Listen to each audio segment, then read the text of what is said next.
Welcome to 3Ps on a Pod, a podcast on pediatrics, parenting, and the perimenopause. My name is Claudia Gray. I'm a pediatrician. I'm also a mother of four, three of whom are far into their teens.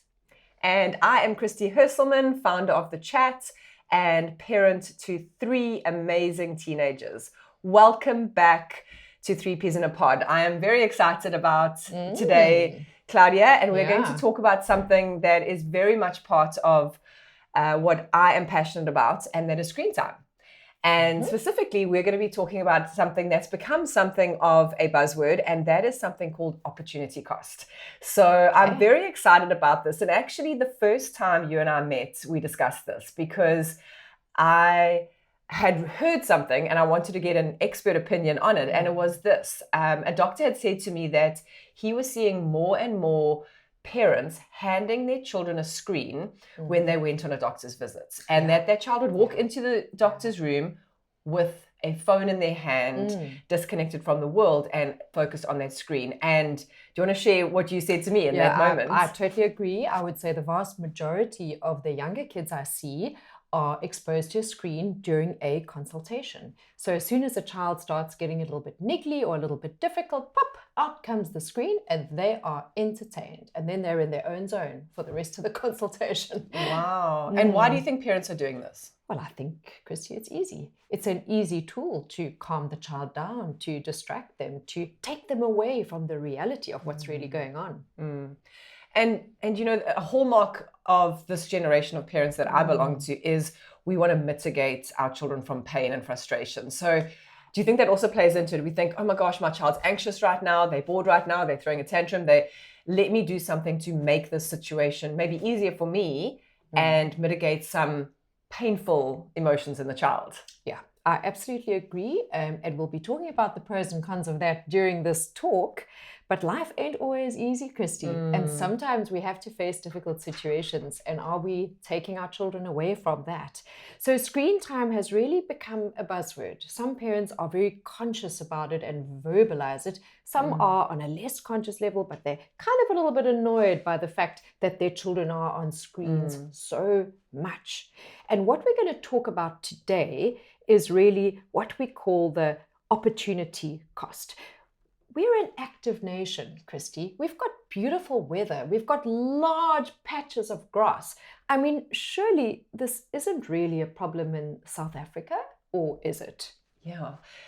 So, Claudia, it's so interesting. You know, when I was writing my new book, I was doing a lot of research on screen time in different nations. And I came across a 2024 survey that showed, according to this research, South Africa has the highest screen time in the world. And I found this crazy. And this survey, some of the statistics in it were the average South African adult spends 58% of their waking time on a screen.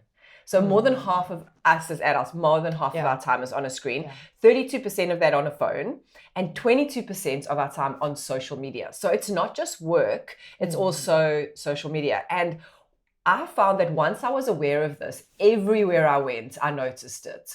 From cleaning staff to security staff to business meetings, to doctors' waiting rooms, to bus stops. Everywhere I went, it seemed that South Africans were on their phones. And this idea of opportunity cost for all of us is simply this, is that there are only so many hours in a day.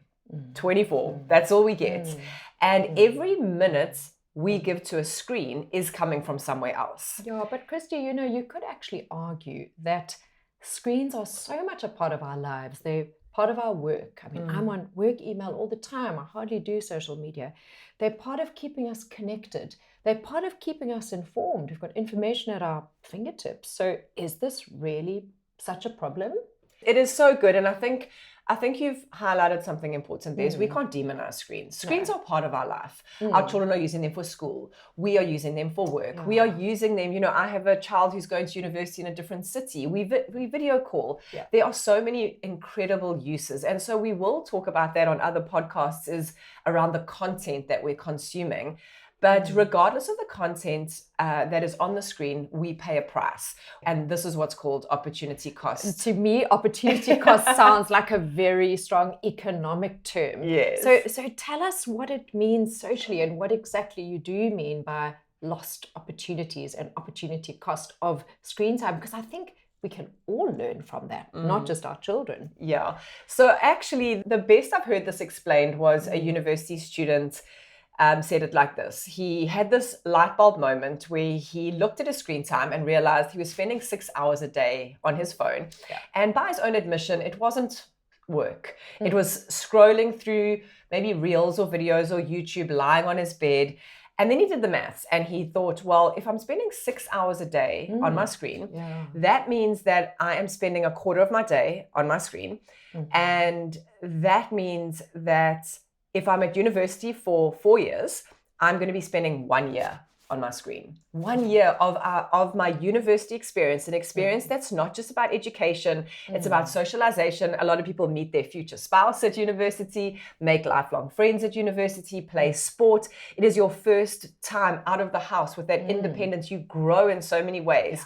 And he said, I'm going to take a quarter of that and waste it on a screen, which I feel is such a good kind of example and explains to us what opportunity cost is. And so if we go back to the example of the doctor's waiting room and we think, well, if a child is given a phone while they're waiting and while they're being examined and while the diagnosis is being given, the child is missing out on a lot. What do you think they're missing out on in a situation like that? Let's analyze that situation. So first of all, in the waiting room, what are they missing out on? They're missing out on being a little bit bored, and we'll talk about boredom creating creativity. They're missing out on observational skills, looking at the other people. Who's got a broken ankle? Who's looking really down? You know, the parents could explain, shame, that little boy looks like he's got a fever. But if the child is sitting on the phone, you're not going to educate in that way. They're also missing out as they go into the doctor's room, I guess, of dealing with a little bit of anxiety and making something of it, which will actually make them feel better about themselves in the long run. If they know, I can talk to a stranger, I'm in a safe place with mom or dad, I am learning to say, I've got a sore tummy, and they're listening to me, and I'm important. And that helps you to grow in confidence. So all in all, I would say, we're missing out on learning observation, a little bit of resilience, and that word grit. I think our new generation that we are parenting to a large degree is lacking grit because things are coming so much more easier. Or easily, I should say. So giving a child a device in the situation might be the easy route, but most definitely is not the beneficial route because of the opportunities that they're missing out on emotional development, social development, all of these amazing things that they could be learning. That's incredible. Wow. And so they're missing out on these things. And what are they getting in exchange for that? In exchange for that, they are getting sort of the message that we can just take away uncomfortable sensations. We can take the easy route. And the problem is, if this is how we as adults respond to our children and say, here's a phone to help you keep quiet. Here's a phone to help mommy have time to do her emails. Though situationally it is sometimes necessary, unfortunately, it's becoming a default response and a default coping mechanism and taking away from developing the real coping mechanism that's going to get us somewhere in life. Wow. And so these quick fixes actually hamstring them in the long run. I remember a mom saying to me a little while ago that her child won't eat unless they're watching Netflix. Sorry, I think it was YouTube. Unless they're watching YouTube. And her advice to me was, what should I do? And so I told her what my midwife said to me is that no child ever intentionally starves themselves to death, and eventually they will eat. But what will probably happen between now and then is a tantrum, some nagging, some uncomfortable emotions for both you and your child. But when we push through that, what they gain in terms of social skills around a table, enjoying their food, digesting their food, all of those good things will really serve them well into the long run. And so instead of becoming, for example, back to the doctor's situation, instead of becoming adults who numb their emotions with Netflix or our own social media, they will grow into adults who can sit with uncomfortable emotions and process that and move through it in a healthy way. Gosh, Would you that's agree? a very interesting way of seeing it. When I mentioned resilience and grit, that is part of emotional development and developing a wide range of emotions that you can deal with. Yeah. Life is not just happy, happy. We need to know how to feel uncomfortable and deal with it and rise above it. We need to know how to feel sad appropriately and then how to respond to that. So apart from sort of emotional development being potentially stunted by this instant gratification and distraction, what else do you think our kids are missing out on with excessive screen time, Christy? You spoke about it a little bit earlier, Claudia, and I feel like one of the big things is boredom. Boredom is something that I think a lot of parents try to shield their children from. We are raising an entertained generation, and that is leading to a generation of consumers rather than creators. And I remember reading a quote by Glennon Doyle a little while ago that went something like this: I feel like when we hand our children a phone, we steal their boredom from them. And so what we are then doing is raising a generation of writers who will never start writing, artists who will never start doodling, chefs who will never make a mess in the kitchen, and soccer stars who will never kick a ball against a wall. And so the thing that about boredom is that it is the gateway to creativity. And I remember this from my own children, is that when they came to me and said, Mom, I'm bored, it would never be more than about 20 minutes before they came up with a new ball game, they were building a fort, they were doing something. And so this idea of boredom is really, really important. And sometimes it's even just a case of giving our children space and time for their brains to be quiet. Sure. So just, constant stimulation. If you think of a child's life nowadays, often it's wake up, adults telling you what to do at home, telling you what to do in the classroom, telling you what to do on the soccer field, telling you what to do at your extra maths lesson, telling you what to do at your piano lesson. And then also YouTubers are constantly telling you what to do, right? They're telling you how to build this, how to do that, how to be this. And a very important function of the human brain, and I'd love you to speak into this a little bit, is mental space, quietness of the brain. Can you share with us what you see as the benefits of that? Yeah, I mean, our brain is obviously the most wonderful computer in the entire world. It's an incredible organ, but it needs stimulation. It also needs rest, just like the rest of our bodies. And screen time is very stimulating. So it almost gets our fight and flight, our sympathetic nervous system going. We want to touch that button, we want to see that bomb explode, we want to catch that balloon and put it in our basket. It's instant gratification, it's excitement, it's anxiety, it's cortisol release, it's fun, it's dopamine stimulating, but that's not restful. Yeah.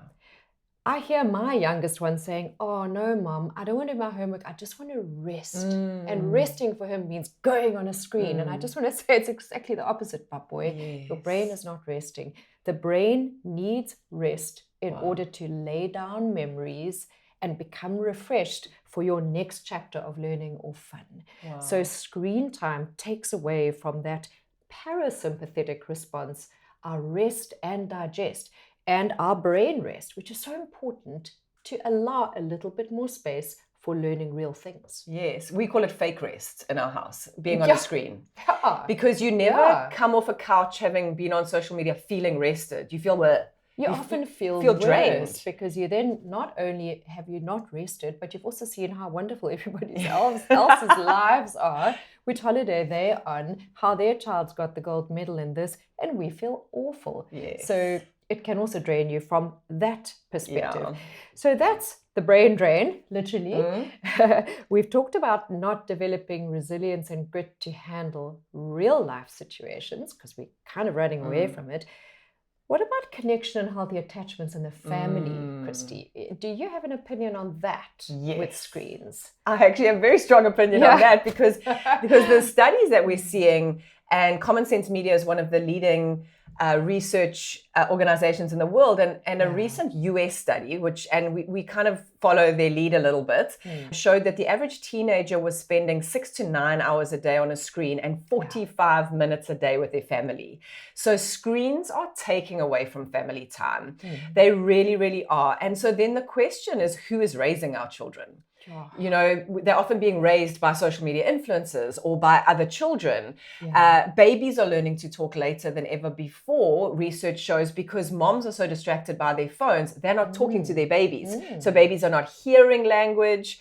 I remember a couple of months ago, I was in Cape Town, and this young man was telling me how his granny was addicted to Facebook. And when he checked his granny's screen time, sometimes she was spending up to 18 hours a day on her phone. It's leaving only 6 hours for sleep, Well, that's and what I'm going to the thinking. toilet and putting on her makeup.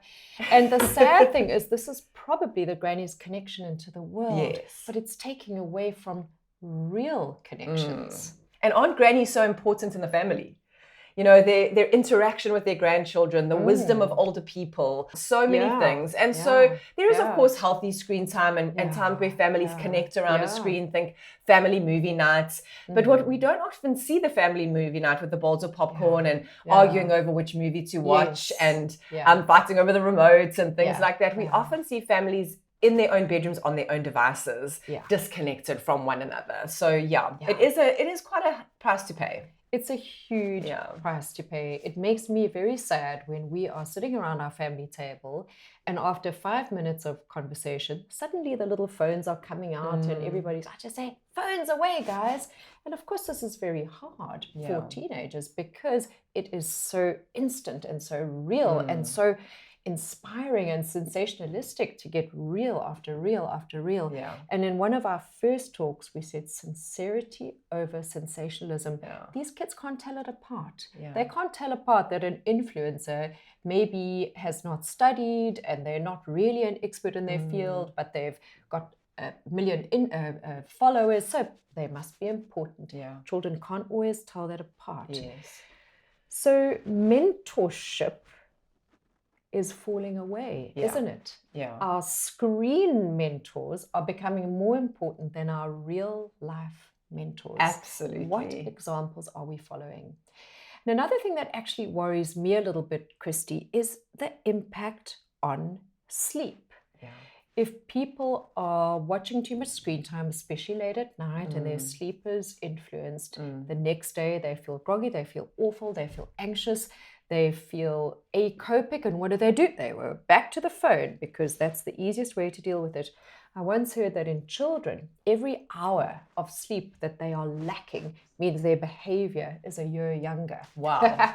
Which makes sense. It does make sense. If a teenager has a screen night and they're only getting 6 hours sleep, whereas they're supposed to be getting 8.5 or 9 hours sleep, then a 14-year-old can act like an 11-year-old. And that helps us to understand what's happening in the brain when we are sleep deprived. And obviously, a lack of sleep not only causes a short fuse and poor relationships, it also lowers our immunity, it increases anxiety, it reduces our learning ability. So I suspect that we are sacrificing sleep for screen time. Definitely sacrificing sleep.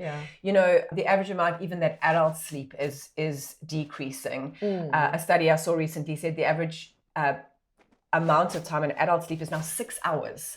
And that's actually too little even for us. I mean, studies have shown that 7 to 9 hours are optimal for health span and longevity. So we're actually playing with our health by sleeping less than that.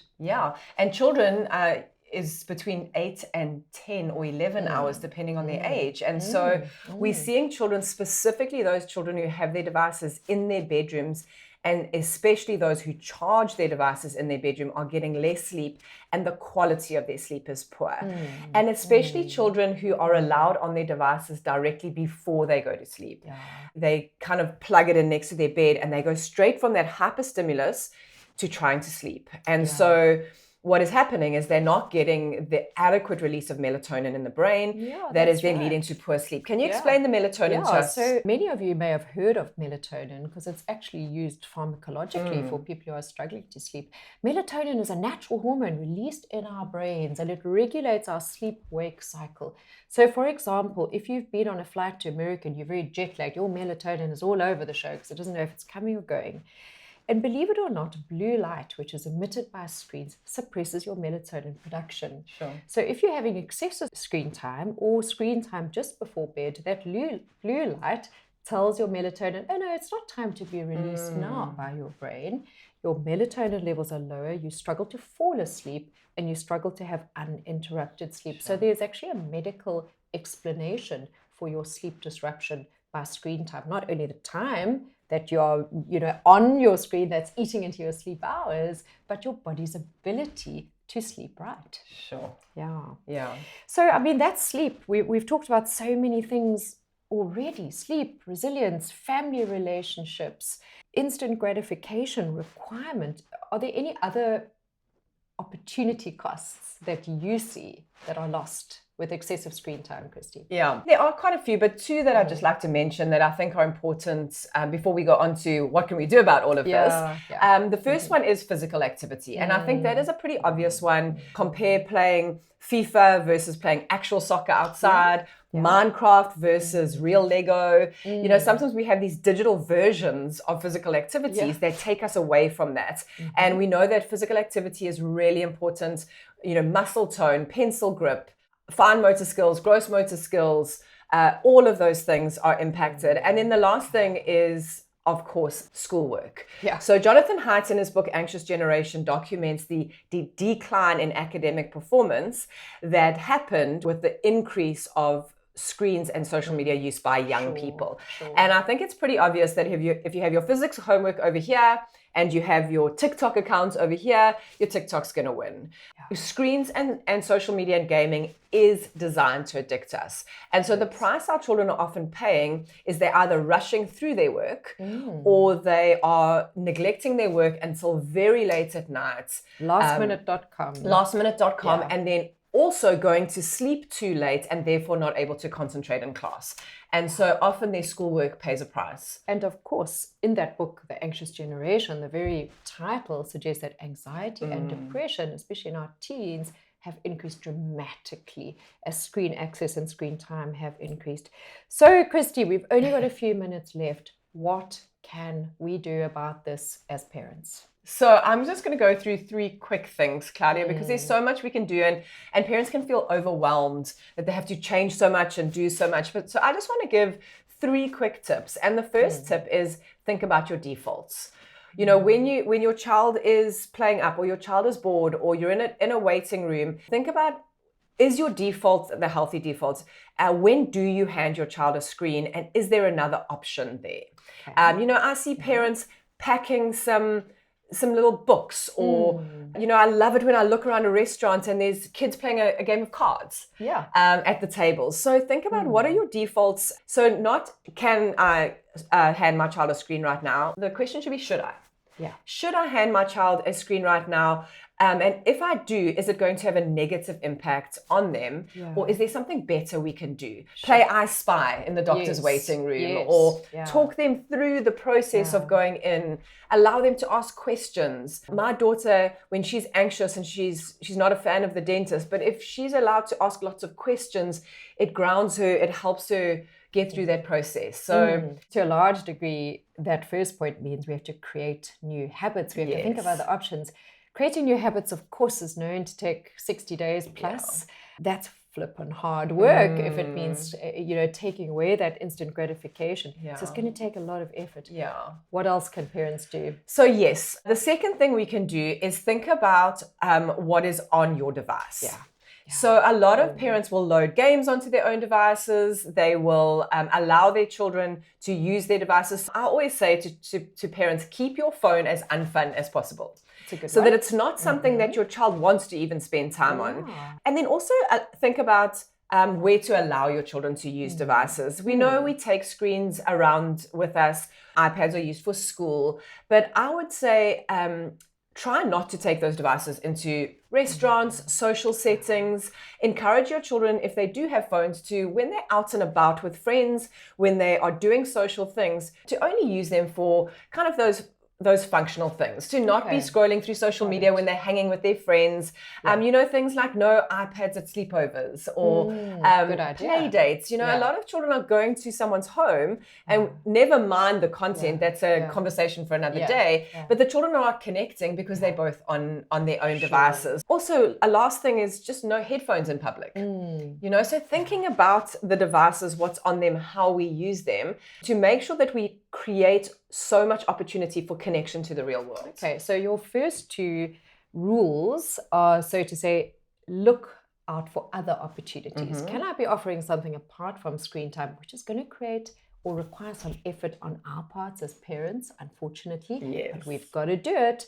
And then the second is to have some ground rules in place. For example, no phone at the dinner table, no iPad goes to sleepovers. So make a list of those rules, discuss it with your kids, have it up on your fridge so you can say, this is the rule of our family.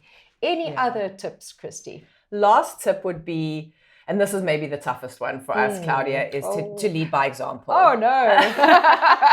You know, they say our children listen to what we do more than what we say. Like you say, like you do. And so just to take some time to think about our relationship with our devices. A few things that I've been really aware of recently is I shouldn't pick up my phone every time I'm in a queue at the supermarket. Spend some time looking around, processing, allowing my brain to be quiet. Do I pick up a phone every time I'm anxious or I'm feeling negative emotions? Do I kind of numb my own emotions? What is my relationship with my device? Because we as the parents set the screen culture in our homes. Sure. And if we can have a healthy relationship with our devices, it's easier for us to pass that on to our children. Very hard because a lot of us use our devices for work. As a doctor, I'm accessible a lot.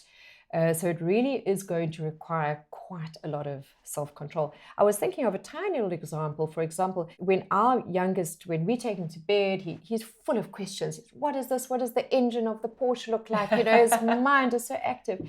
And the default is to quickly take out our phones and go, do. That's what it is. Enhancing this instant gratification culture. What we should do is take out an old book, look at the index and say, let's see if we can find it in this book. So little things like that. Leading by example is probably, as you say, going to be the hardest thing. But we have to be mindful. We have to be intentional. I mean, where is this going? We have to set some time for one-on-one screen-free time, even if it's 10 minutes a day with our children. And if the listeners can just do one thing, maybe start with that. Have a 10-minute period a day where you are off your own devices, spending one-on-one time with your kid, no screens involved. We need to finish, Christy. We are out of time. What is your parenting pearl here with opportunity costs of screen time?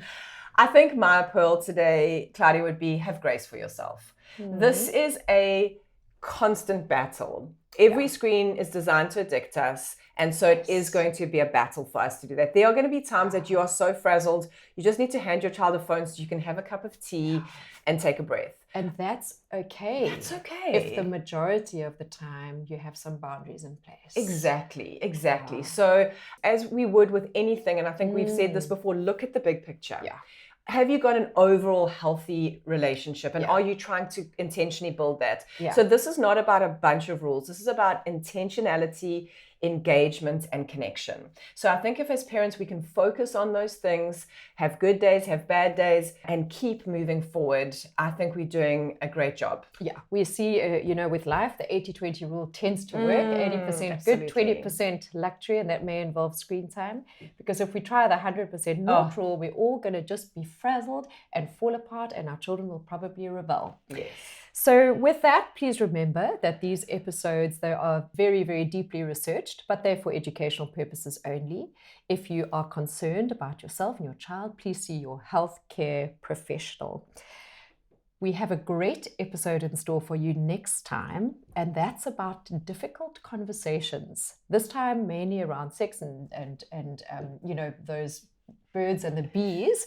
When is it a good time to start talking to your kids? When is it too early and when is it too late? So please hit the subscribe button so that you can be made aware of when the next episode is out. These are all very important topics for parenting.